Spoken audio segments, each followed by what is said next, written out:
listen, today we've got a special little stream for Civ 6 going on. 2K Games was very kind to sponsor the stream because they want to bring attention to a feature that they've added to Civ 6, which is the Games of the Month feature. They had one that just ended, and a new one dropped yesterday, the 7 Seas scenario. So as far as I know, it's not, it's not extra DLC, it's nothing like that. They just want to give people some new reason to come in, shake up their Civ experience, remember that it's there, get you going. And I think we can all appreciate that quite a bit. So anyway, we can see here on the main page, we've got a little pop-up here for the Prince version of the 7 Seas, and almost timed it perfectly, the Emperor version as well. As far as I can tell, the maps are identical between the two. You just get a choice of your difficulty. It is a fixed setup map that has been handcrafted with specific challenges in mind, and you can see how well you've done. Now, I've loaded up, I've played a few turns of it, but not too far in. Our goal today is not to do a full Let's Play of it, because I kind of don't want to provide spoilers for people who want to do the challenge. What I want to do is I want to look at the handful of, the first few turns and talk about opening strategy. I mean, in general, that's actually, I've always said, is one of the most interesting parts of any Civ game, because that's the whole world of possibilities in front of you, right? That's the start. To me, is the most interesting part of Civ. Always has been. It's just, there's nothing like a fresh game. So I want to go look at the first X number of turns. We'll see how many to get a little bit of foundation, talk about a few different approaches for it, and then, everyone else can let her rip in here as well. So I'm just going to pop over. We're going to do the Emperor version.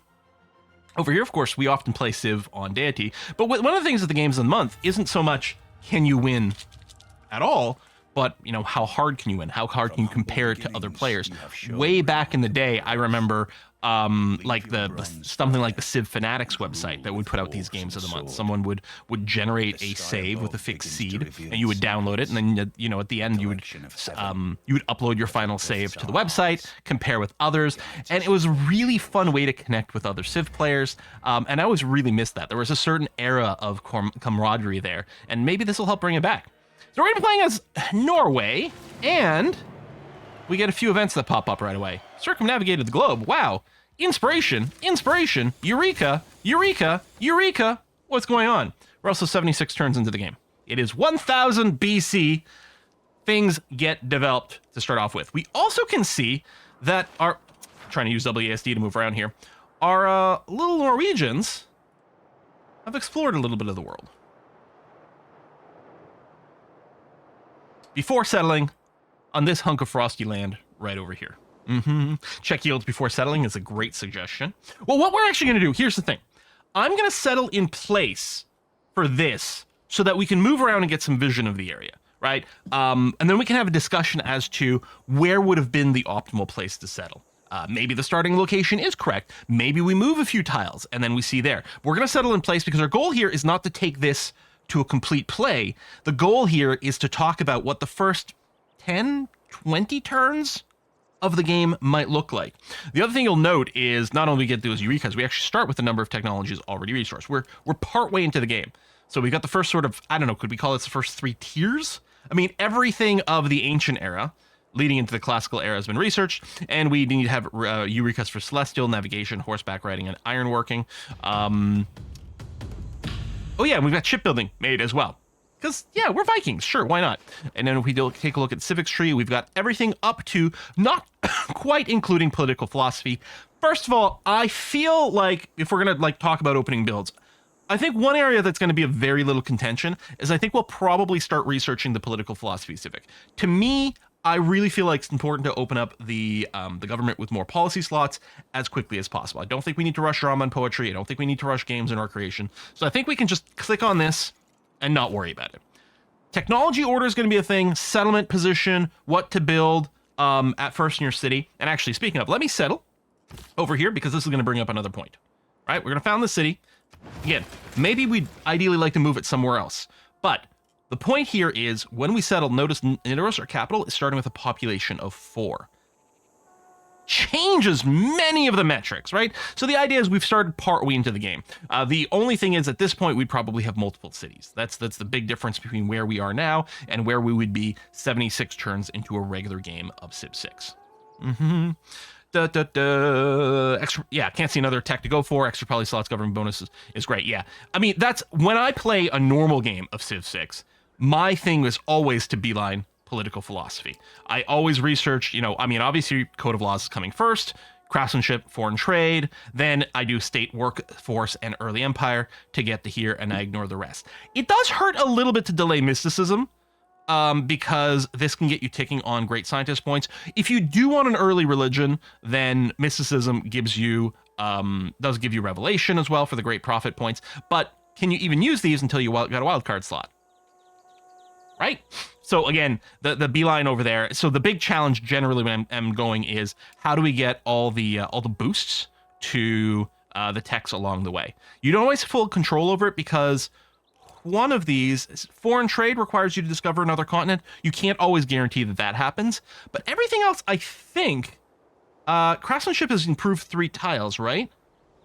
What's state workforce? What's the boost for that? I can't remember. Yeah, I can't recall. The 3 city-states, sometimes you get kind of borked on it. Yeah, the 3 city-states of the political philosophy, sometimes you don't have the opportunity to meet 3. Usually you do. It takes a really wacky map. Oh, one of these, is it state workforce to build a specialty district? That might be it. Yeah, okay. That one I don't always necessarily do because when we're playing on deity, I feel like we don't often have the privilege to be able to go for what is probably an early campus. That's usually what I go for first. Again, if we're making some sort of religious push, then maybe a holy site. But a lot of times on deity, where I feel like we're forced to focus on some military units very early on. Like what I would often like, if I was playing on Prince or something like that, I'd probably rip out 2 scouts as my starting units. Explore a lot of the world, figure out what the landscape is, meet people, find the continents, right? Get all your Eureka's, pop as many goodie huts as possible. Gorgeous. A lot of times on deity, I figure I've got to go like warrior slinger first just to not die to barbarians. So everything kind of changes a little bit in the vibe. Yeah, early empire 6 pops, which is generally really easy to do. That'll often happen automatically. All right, so let's take a look at Nidaros if we were to settle in place here. What our initial workable tiles are. And right away we can see stuff we don't like. We almost always want, we always want all of our citizens to be working an improved tile. Let me move my noggin here so that I'm not covering the city panel. Not that I know how much information there is particularly valuable right now. The fish resource is great to work on right away.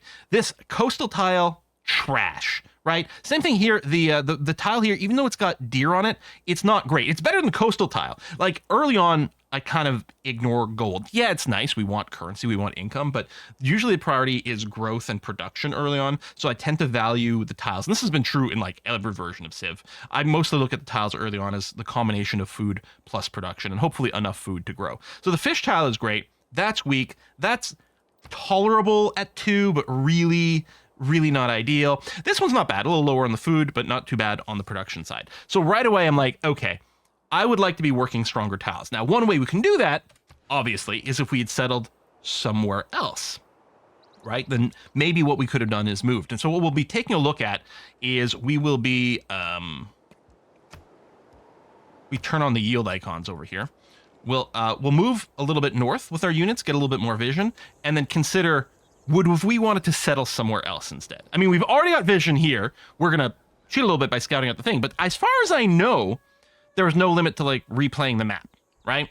So what we could do is we could do a full scout, take a screenshot, leave it somewhere else, and then start the game and use that as a reference and a bit of a plan, right? We've got a little bit more liberty there. So with that in mind, let's go ahead and move our units. We're going to move our spearmen, say, down to here. I was going to say with the forest here, we're probably not going to get a lot of extra vision. And then our scoot with these marshes and stuff, we also don't get a heck of a lot. So we could go either inland or even out to the sea over here would be fine. I'll move inland, I suppose. And yes, who just said that? Scrolled. Grablar, the invader, says, looks like the natural wonder to your left. 7 girls were chased by bears. The bears were just about to catch them when the girls jumped on a low rock. One of the girls prayed to the rock. Rock, take pity on us. Rock, save us. The rock heard them and began to grow upwards. It's Seeny Beanie! Higher and higher. So, few good points. I mean, first of all, obviously this wonder is quite cool.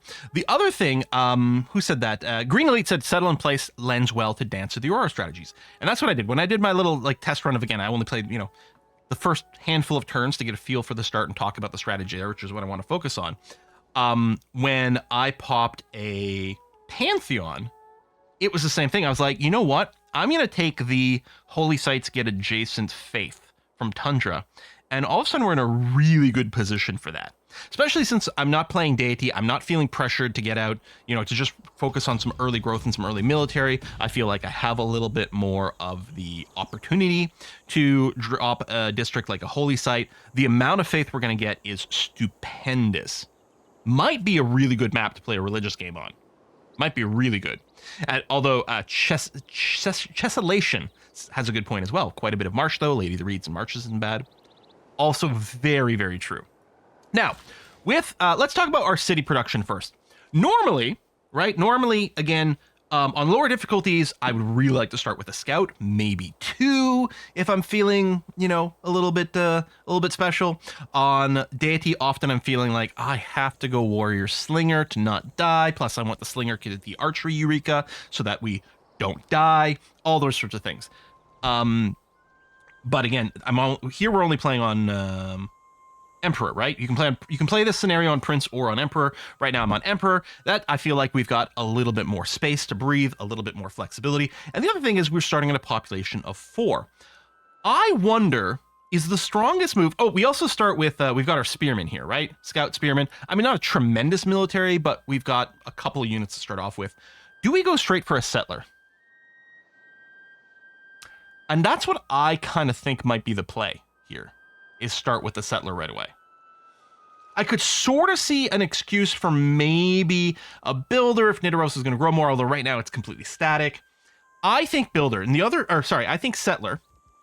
And the other reason for it, we're going to choose our tech as the next thing prompted, but I'm going to skip ahead a bit and point out we actually start with 2 governor titles to give away. As always, the governor's got tons of options. If we're already talking about maybe this is a good place for a religious game, Moksha obviously combos really well with that.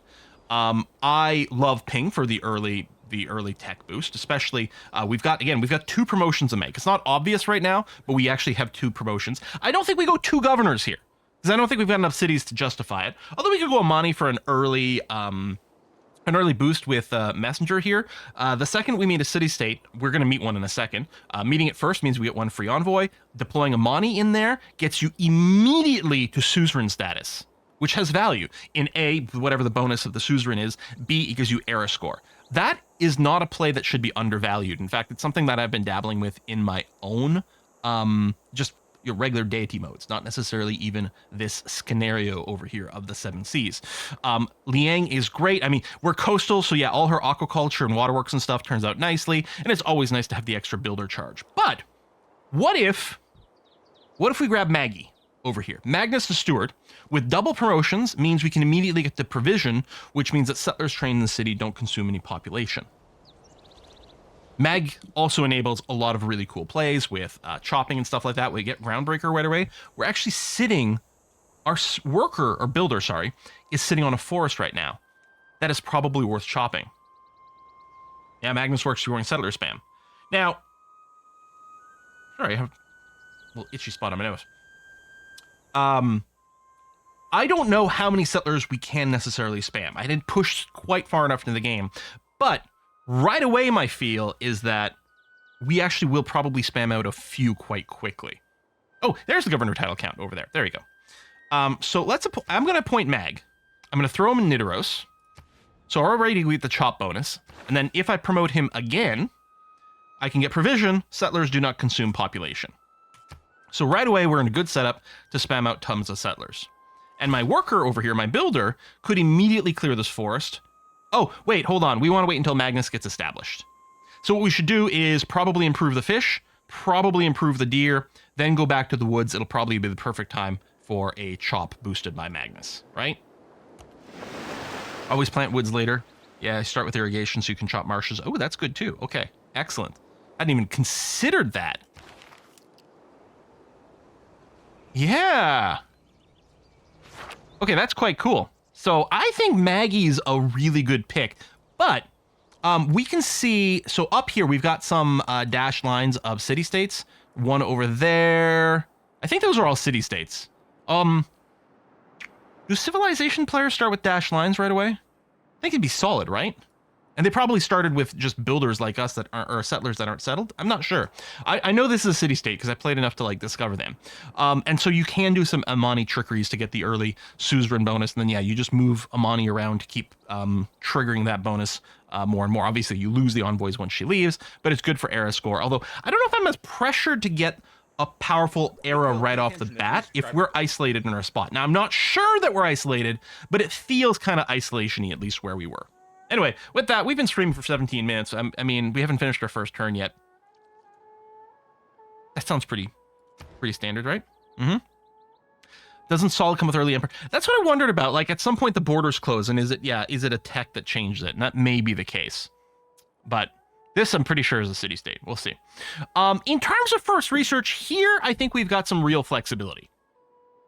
Because I'm not sure that there's anything here we need right away. I will say this, as a spoiler, there is some iron just up here. So if we did go iron working, we'd be able to access some swordmen right away. Right, iron is currently revealed, we just haven't spotted it in the fog of war. I think it's right on the other side of this mountain. So if we went iron working, we'd have access to swordmen, which are pretty strong. If we have to deal with any barbarians or anything like that, we'll be in great shape.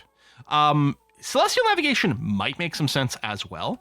We're going to have a decent harbor location right next to the city. If we had settled one to the north, then this would be the sweet spot, because harbors, unless I'm wrong, and I'm never wrong, get adjacency bonuses from being next to the city center, as well as being next to resources. Yeah, +1 from coastal resources. So this would be a pretty good money-making harbor, but this is also fine, which is probably okay. I don't know if you're going to be rushing it. That's the thing. I think we've got some flexibility with tech, because I think we may end up picking up a couple of techs before I end up building something from our unlocks over here. We could kind of look at what might come later down the road. I will say this. There's going to be some dessert up here. So if you want to enjoy your dessert, you might consider Petra. So that would be currency into mathematics. Trade route is the boost for it. We do have the tech to build a trader right away. Whether we do or not, I don't know. We could partial research as well. So there's a couple of options. Sea Heavy Games Lighthouse Wonder is great, and that's the other thing too, right? If you come over here, we can build the Great Lighthouse. Pretty strong. So in my test game, I did go and start researching Celestial Navigation right away, but I think you've got some flexibility in where you might go. Of course, Celestial Navigation isn't even a prereq, right? Doesn't lead anywhere too, so there's that. But I kind of feel like it's probably the correct move. In terms of policies here, normally, right, when we play, normally I'd be God King right away to get the faith generation, to get ourselves a pantheon. I mean, we're going to want one sooner rather than later. But we do actually have an odd position here in that we've got more things unlocked. For example, we're starting with settler right away. So I kind of feel like we probably want to run colonization. And then what are we doing? Kind of hoping to get faith from a goody hut, right, for a pantheon, which is actually what happened in my test run. And presumably, I believe the way the goody huts work is like the way the random seed in this game works. It is part of the save, so presumably the random seed will be exactly the same for everyone. But then like each action you take sort of tweaks it. So if you perform exactly the same actions in the same order, your goody huts will give you the same thing. But if you do something slightly different, you delay the goody hut by a turn, more RNG triggers, then you'll get something else. So there might be a specific order of moves that will guarantee you the faith. I actually, when I did it in my test run, I actually triggered the goody hut that gives me faith for the pantheon, and a goody hut that gave me a free trader, which meant I got the Eureka on currency, which is just beautiful. It's actually a few turns before I could use the trader unit. So being able to duplicate that would be nice, but I don't know exactly what sequence it was. In terms of the military policy, I mean, we could go survey for XP on our scoot, but I think we're going to discipline because, I mean, we're going to run into barbarians probably fairly quickly. So I think we're going to do that. Maritime Ministry, I don't think we need it quite yet. But that's not a terrible idea, Job. Well, we're keeping it in our back pocket for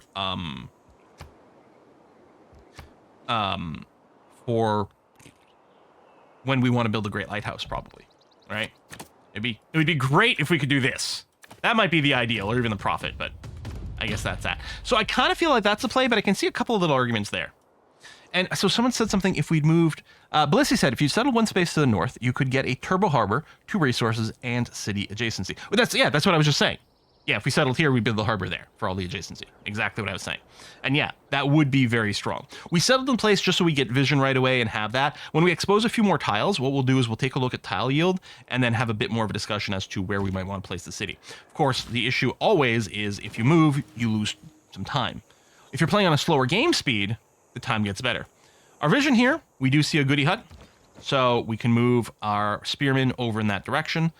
You can go through the sea, and that presumably gets you there a little faster. I think I'm going to move to the hill, give us vision, because we still want to get some scouting going on. That's going to be fine. And then, speaking of our scout, I guess we'll just move there and end a turn. Everything's a little slow in the marshes and the river and all that.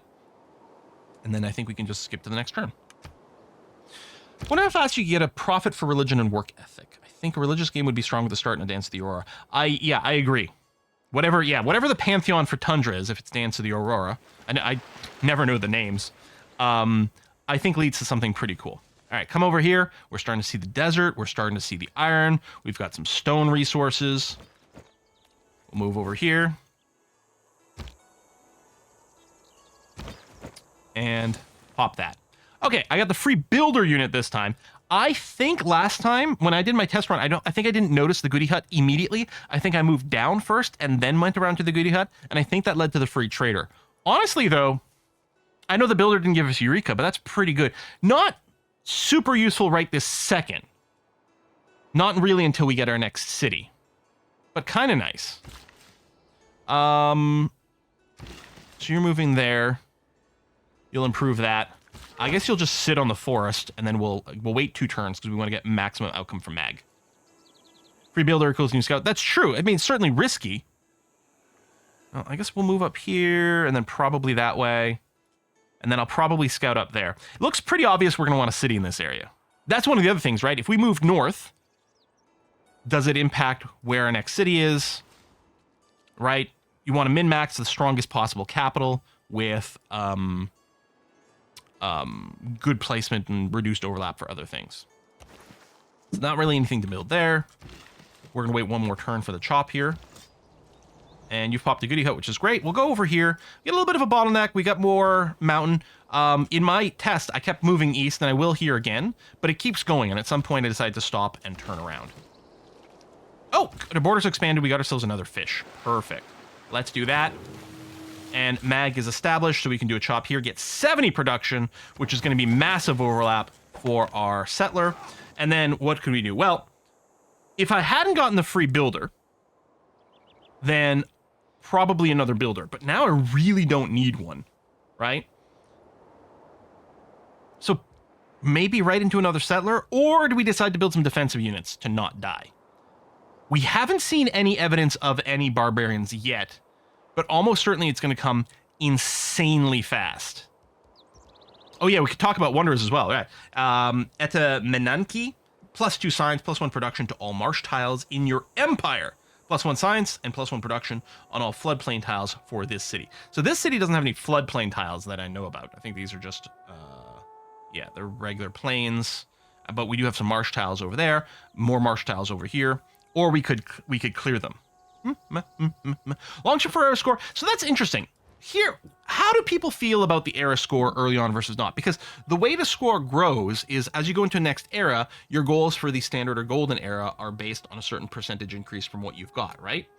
So if you keep your era score, if you delay the era score gain, then you can ensure something better later on. Like at this point, do we care if the next era is a dark age? Although it's always annoying to like miss it by a point or two. No barb yet, greedy settler. I think that's fine. I think if we were on deity, I'd probably want some military. I think here the right play is probably the greed of another settler. I think I kind of like that idea substantially. So I think I'm going to do this. Yeah, air type's not really important early game. And I agree. That's the general feel I get. Every now and again, I get annoyed because we've got loyalty issues, but I'm not too worried. Look at all this desert, baby. And they're desert hills, too. I would say Petra makes regular desert tiles fine. Like, it makes them not trash, but that's not the same as making them powerful or desirable. But desert hills? Oh, baby, that's some good stuff. So let's talk about yields now and where we might have put Nidaros. Again, we'd moved one tile north. Now, there was a forest there, so it would have eaten a whole turn to move onto it and settle it. So we'd lose one turn. It wouldn't be a free move to there and then settle.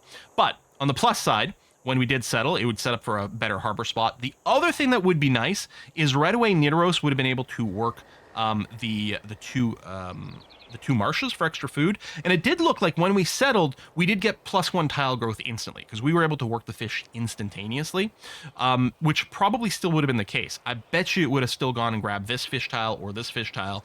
So we would have had 3 high quality tiles to work. It does feel to me like the move probably would have been to move north over here and settle there. I think that probably does lead to a stronger start.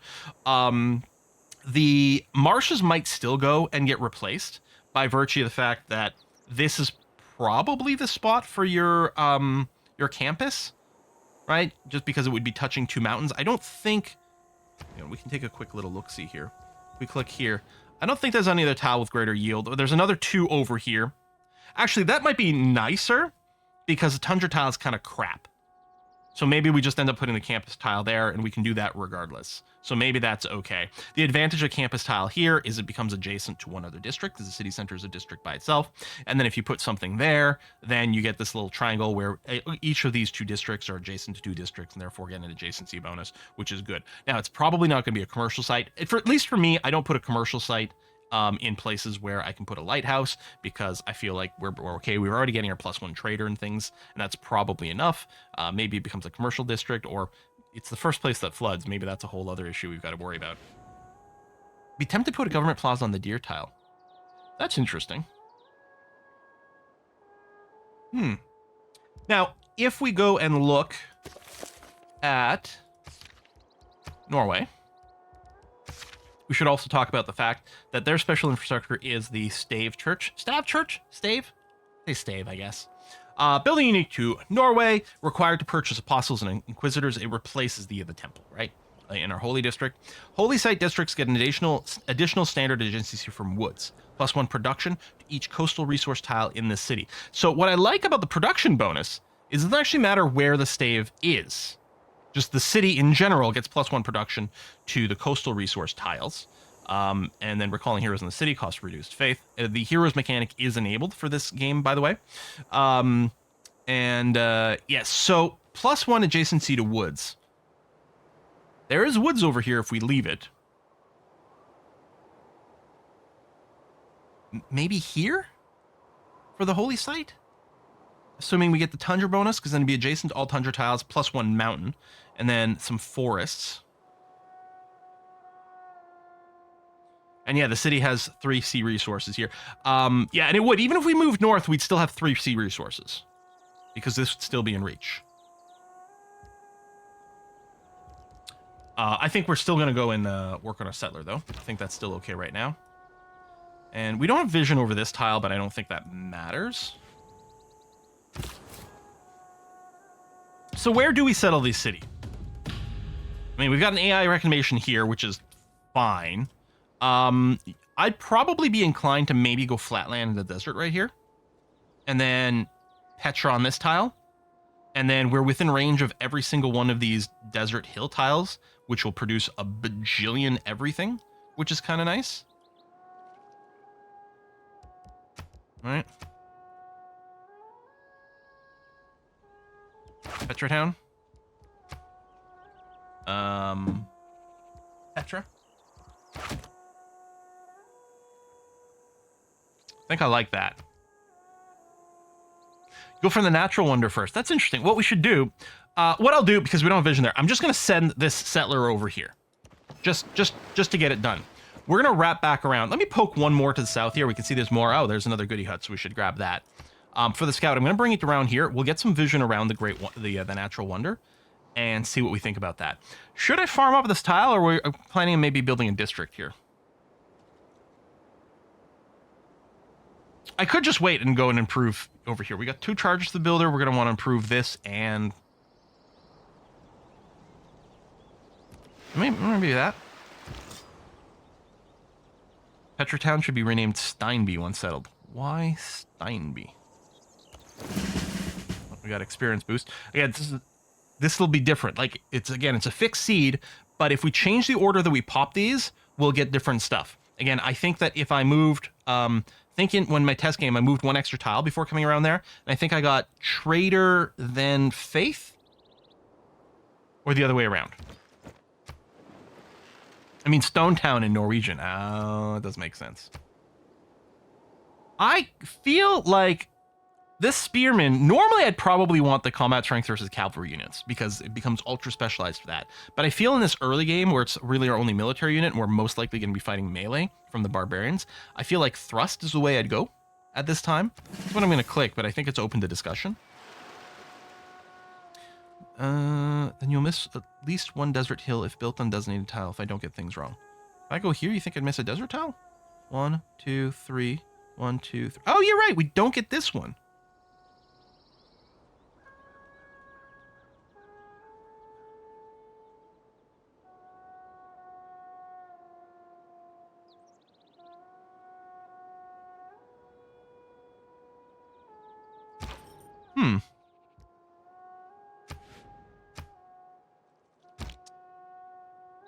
Flat grasslands?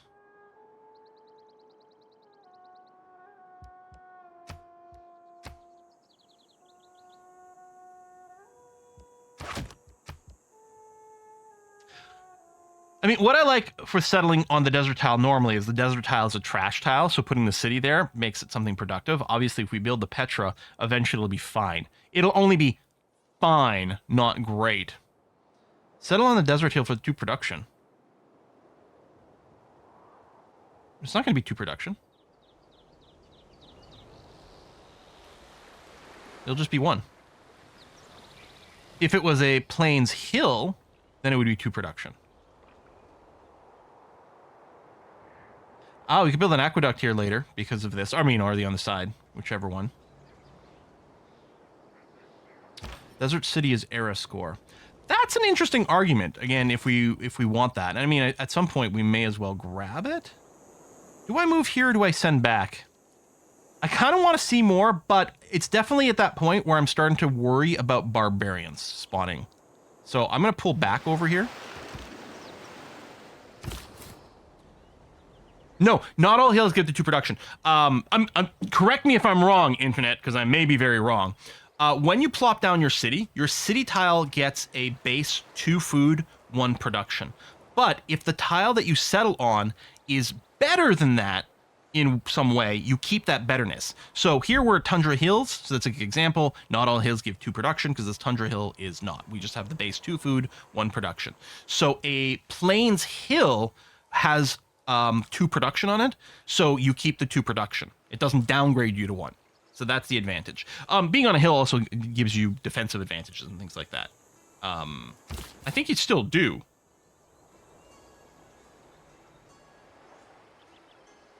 Don't know. When you have... No, I guess it doesn't matter, because you're not using the stats of the unit in defense in the city. And the city stats are the same.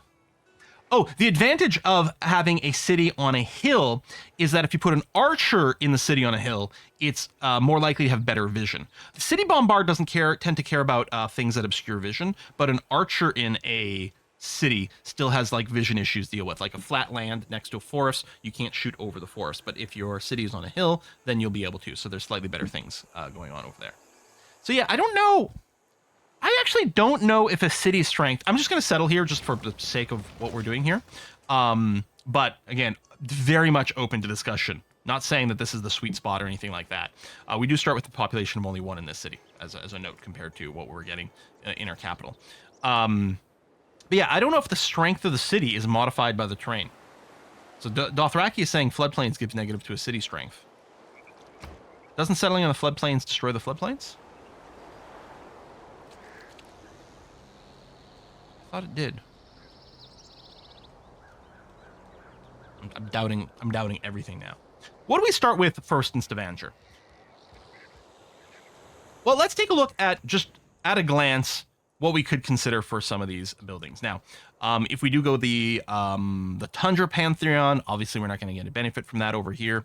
The other thing is our stave church isn't going to benefit because we don't have any coastal resources going on. So I don't think that Stavanger is the place to necessarily build the early holy site.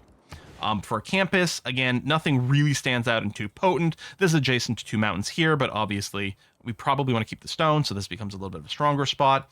Those are all okay. It's not a great location for a harbor or a commercial district, unfortunately, which is a little bit meh. On the other hand, it does make for an excellent Petra location, and we'll probably build a fair number of mines over here, and that all of a sudden becomes pretty tempting somewhere for an industrial district, right? I mean, obviously this is going to get quarried. I mean, unless we build a district on top of it, this will get mined. These will probably get mined, maybe. And so I think Stavanger is going to have unbelievably good production. The one downside is that this iron is on a desert tile, so it's a pretty crap tile to work right now. It'll be fairly productive when we mine it, but the fact that it doesn't have any food as a base is kind of a little disheartening.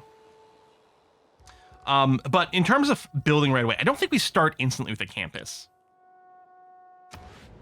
Do we just go for a granary? Because there's not a tremendous amount of food production over here. I mean, it's going to be slow. Right now, everything's kind of bad and slow over here. Actually, you know what? I realize now, our builder should have been moved to the stone right away. Because improving this tile is actually going to be stupendously good. Science between mountains, industrial bridging to the mines. Yeah, that if we did, okay, let's say we went and put a campus over here and maybe an industrial zone there. Industrial zones here would just be adjacent to 3 mines. I think industrial zones get +1 production for every 2 mines.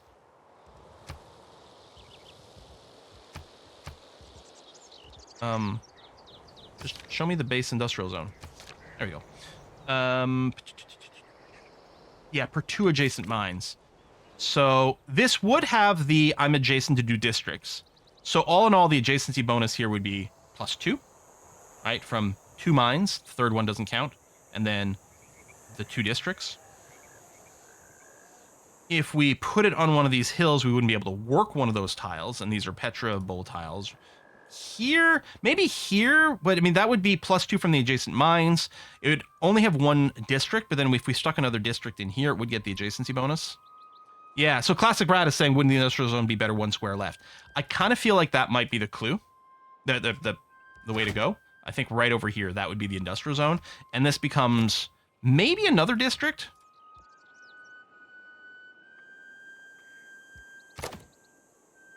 Then we would get some nice triangle bonuses. Maybe we just put down like a cultural district over there. Aqueduct doesn't count as a district, does it? For adjacency purposes? Maybe it does. It might. I think, you know what? I think you might be right. I think it does count as a district for adjacent. It doesn't count as a district for the purpose of, you can only build so many districts based on the size of your city. The aqueduct is immune to that limitation. I guess it's probably not considered a specialty district. Maybe that's, I don't know the terminology that they're using for things. Aqueduct. Now all of a sudden that's looking pretty sexy. I'm sorry, is this auto-calculating the adjacency from our little map plans? Oh, the aqueduct gives +2. Oh! Dang. Does it count if I go and put down...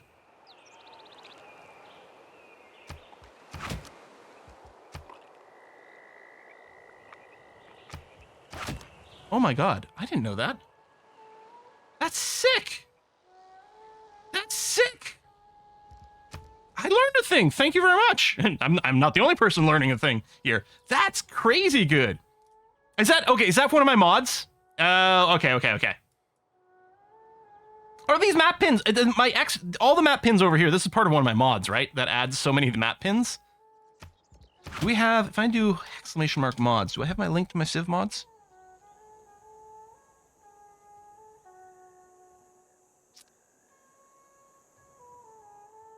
I do not. Okay, remind me when we'll exit the game. We'll go to the main menu. I'll show you my mods. Detailed map tax. Okay. Yeah, there's a few map mods I run that I can't personally live without. which is pretty standard for most of the games we play. There's always something we want. And then obviously that gets mined over there too. Boop, boop, boop, boop. So we end up with a +5 adjacency industrial zone, which is pretty good.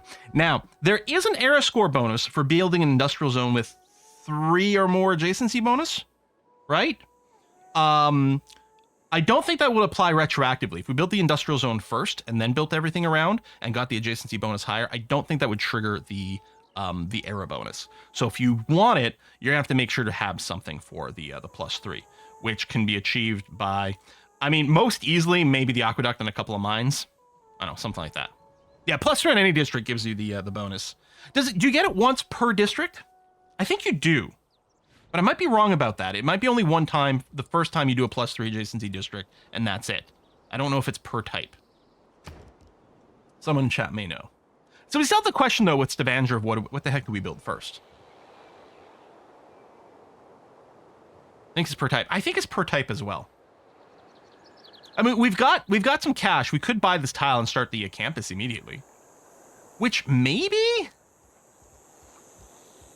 A trader is good. I almost prefer to build it in Nidaros, although Nidaros might want to do that. Okay, maybe we do trader for a couple of different reasons. First of all, an early trader is very valuable. The trader will also give us the Eureka for currency, which currency leads to mathematics, which is the Petra, so it all kind of works pretty darned well. Yeah, I think I like that. We could buy this tile and start the campus. Oh, we could. Hold on. Maybe we should do our thing where we lock in the campus, the district cost. I'm assuming that still works. There's been many patches since we started doing this. The cost of building a district, the hammer cost, goes up as you unlock technologies and civics. But I think it gets locked in at the time you start the project. So if we were to buy this tile now, plop down the campus. Oh, that's sweet. I don't use that mod enough, and it's probably been updated a bunch since I first grabbed it. And then we can change production back to being like, okay, you know what I want right now is I do want the trader first, but it's locked in that campus production over here, and I think it locks that in. You're right, we didn't chop the marsh, therefore we didn't get the bonus. So we may have wanted to leave the marsh until we manually removed it, including potentially moving Magnus over there. Hey Quill, pay attention, there's a new subscriber. In this case, because there was a removable feature over there, it was probably worth doing the chop before we pre-plant it, because the cost wouldn't have gone up that much, because we're not going to get that many techs. Hey, Barbarian! He took some damage from fighting the city-state. I think I'll boop him with my scout over here as well, and hopefully we can get a kill on him before he spots my city and goes back to whatever hellhole he comes from. So, I guess we're here, we may as well improve this, but it's really improving the stone that's going to matter the most. Just out of interest, you know that Civ has a very extensive discount system for districts. No, please, Dothraki, go ahead and enlighten us. Yeah, I think chopping the marsh would be good, because Stavanger is not going to get a lot of growth. I think you're 100% right that would have been the play, rather than pre-placing the district here. I think that's 100% would have been correct. Leave it there, chop the marsh. Okay, settler over here. We still have Maggie here.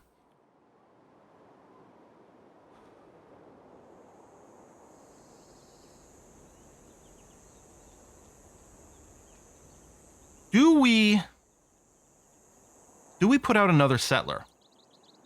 Is a huge question. Gosh. I feel like yes. And I don't think I'm eager to settle over here, despite the idea that we might get the tundra thing and there's water resources. I think I'm kind of eager to drop a city maybe around here, and maybe presumably somewhere like this. I mean, we don't have the vision yet.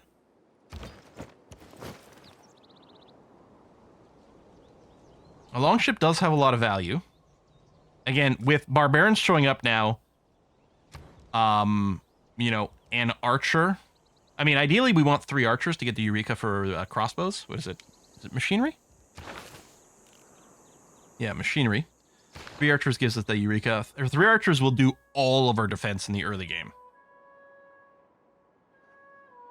The longship's cool, air score, explore more of the seas, but I kind of feel like if we're alone on this continent other than a city-state, I think there's going to be a lot of barbarian spam. I kind of feel like we might need to worry about archers. Again, A little bit skewed because I do tend to play on deity where I'm always feeling like I'm about to die, right? I kind of think we're at least going to get one going on, so we have that as an option. All right, so let's head west over here. You're going to improve that tile, which is going to be great for our production. And yeah, we'll test it. Test the RNG seed for the goodie huts. If delaying your spearman one turn before going and popping that goodie hut leads you to a trader, I think that's really good, because what we'd really want is we'd want Stavanger here to run an internal trader out to give it +1 food and +1 hammers. Or I guess they're gears in this game. Cogs? I don't know. Whatever. An escort settler, not necessarily too smart, but we're hoping for some vision so that we can make some decisions and have some discussions about strategy. Okay, that's actually really good luck that we spotted. I wonder if that's the scout for that camp. Ah, Rapa Nui! How are you? What's your suzerain bonus? Oh, the Moai statues, which I can never pronounce properly.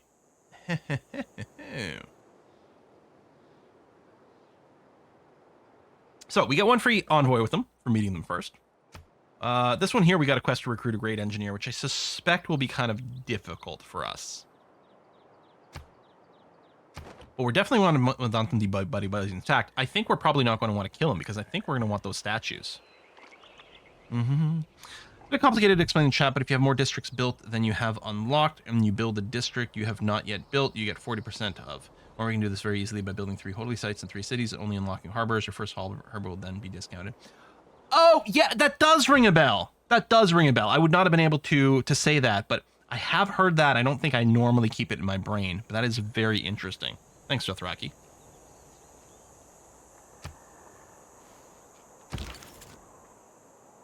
So, we're going to go ahead and just smack this guy.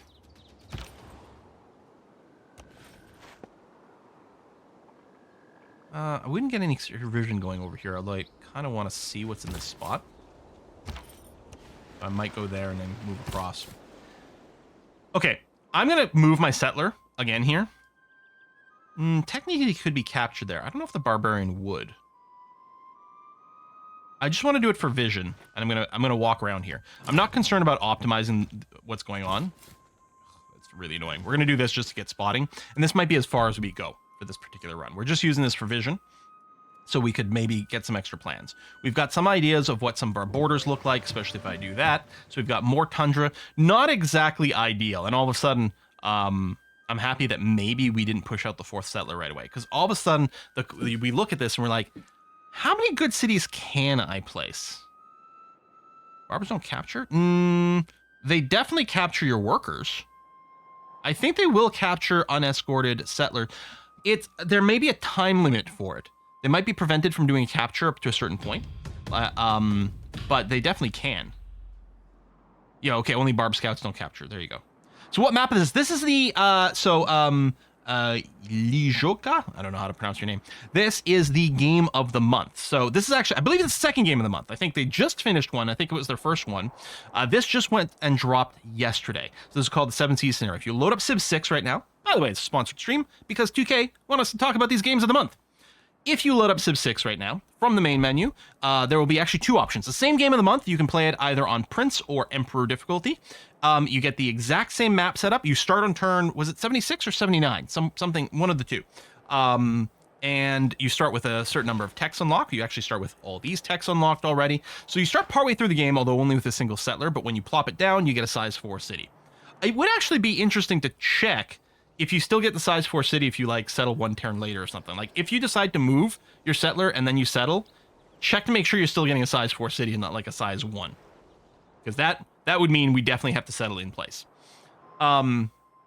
So everyone is starting with the exact same baseline experience. It is a handcrafted map. There is a funny post on Reddit somewhere that I don't think we've got vision over it. I think they posted it was like a single tile island that was surrounded maybe by reefs. Like you would get, I think, like a +8 adjacency science campus there, except you can't build it because you'd have to use that 1 tile for your actual city. It was something like that. It was very funny. So they put in a little bit of trolling kind of thing. We haven't met anyone. We start with a bunch of this map explored. There we go. So this is clearly an AI over here. Big solid border of that color. I don't know what color that is. There's too many civilizations now for me to remember. And I keep bopping between different versions of Civ. I've been playing some Civ 4. Lately I got a Let's Play that's going to hopefully be ready to start getting published relatively soon. So I'm hyped about that. So someone thinks England maybe. Someone thinks Coupe. So a couple of different possibilities there. Maori, yeah. I guess we'd have to send a boat over there to figure it out. But city placement. Assuming we settle here and here, that's one thing. But if you do settle Nidaros to the north, and I think that might be the play. I think moving one tile north may have been nicer. Moving here doesn't change the placement of Petrotown. Obviously, a little bit more overlap. But again, a little bit of overlap is fine because it only matters when both cities are at full population. But if Nidaros was one tile north, we wouldn't be able to settle there, I don't believe. Yeah, that would be too close. But now it is a possibility. It does get fresh water, which is probably why the AI is recommending it. I'm actually wondering if this might be the place over here. The other thing is settling here. I guess we would get to keep this faith, which is being produced by our wonder. So that is a fine placement. I think that might be okay here too. It does get to take advantage of the wheat immediately. Now, eventually, this will be in the borders of Nidaros. Regardless of whether you settle here or one tile north, this wheat would be in the borders of Nidaros. That being said, it might be higher value to settle here and then start to work it immediately for a new city. That would be pretty strong. This would be our faith production for our pantheons, although we are getting some faith production now. Are we working this tile? Oh, we are. Getting a farm on this tile actually would be pretty good. We had saved one charge from our builder. I'm actually wondering if it's not worth improving the deer. This deer tile isn't that strong as an early game thing. You'd harvest the deer.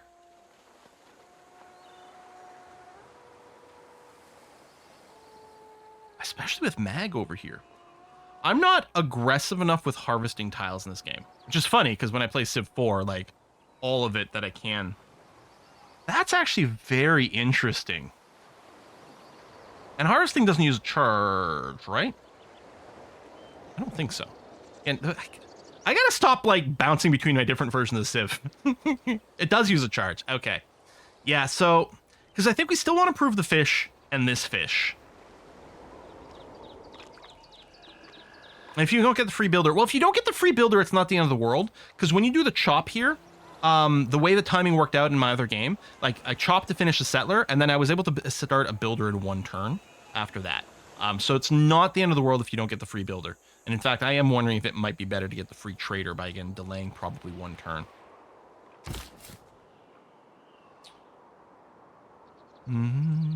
Imagine harvesting, not taking charge before you were going. Again, in my head, like, I play so much Civ 4 still that I'm like, what are you talking about?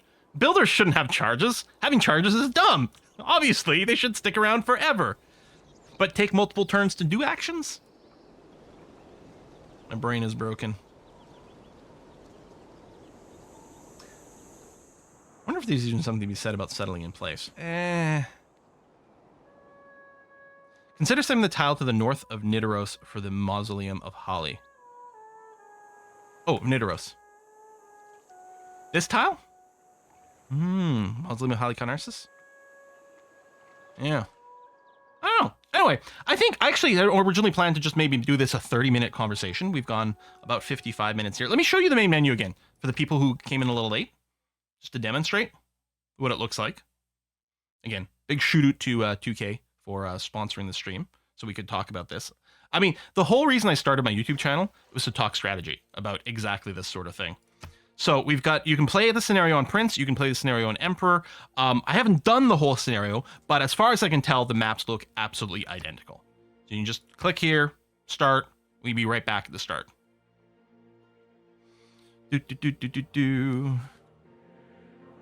Third city would be good one tile southeast next to the river. Oh, right. And we'll show mods as well. So we'll pop to the main menu one more time to show the mod list, since it's not my exclamation mark mods. And rule with horse and sword.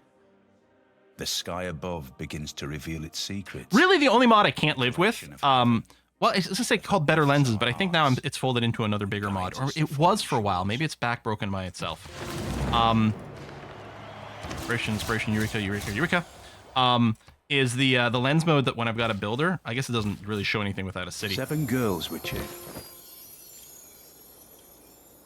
Okay, yeah, I clearly did something in a different order because I got this reveal last time. In fact, the amount we played just now, I had revealed 3 heroes in my practice game. So I'm a little curious as to like what I did to like change up the order of things. But yeah. Let me just skip one turn here.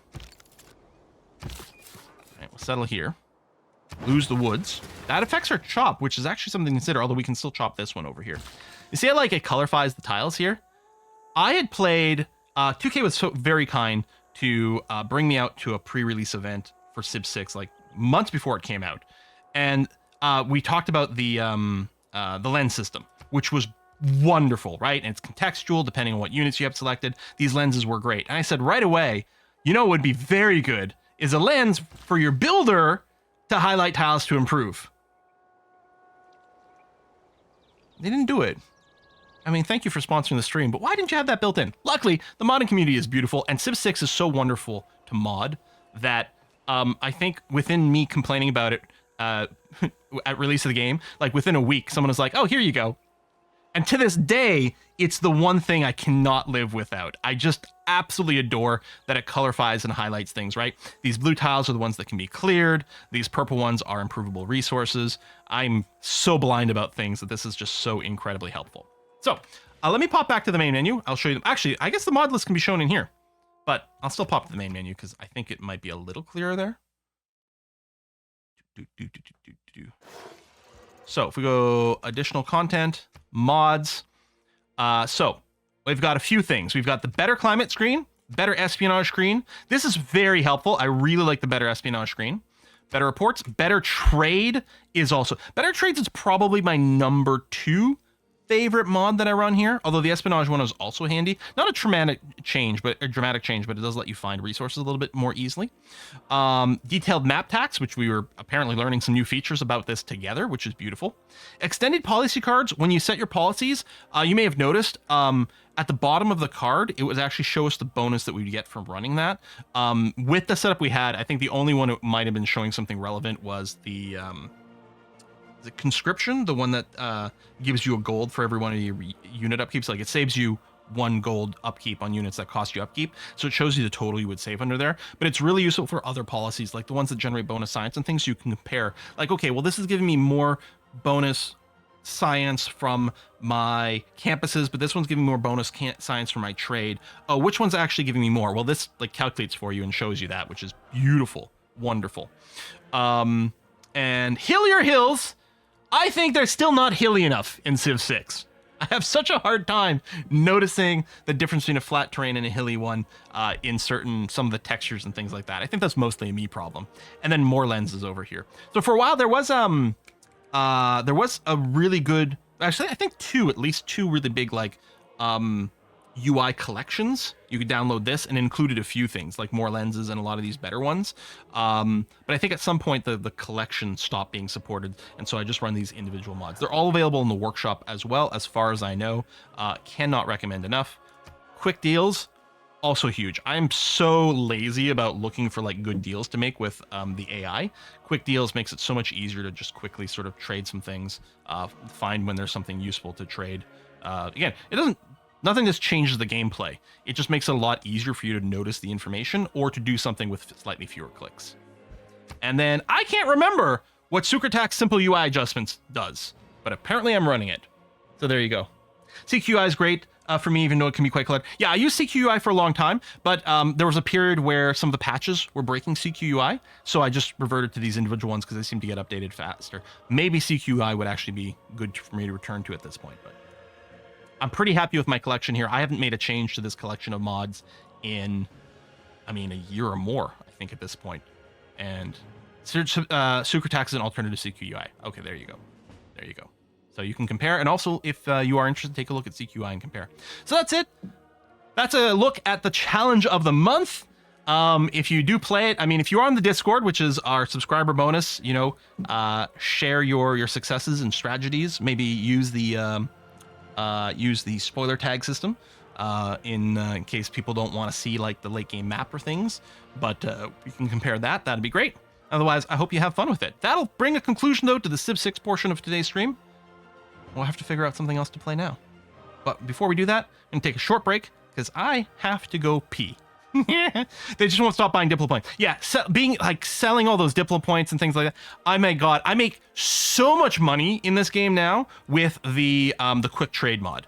It's literally trade deals you could do before, but it's annoying to sort of like find them. With the quick trade mod, it makes it trivially easy for you to sell off the resources and things you don't need, and you sit on tons and tons of cash. So yeah, short break.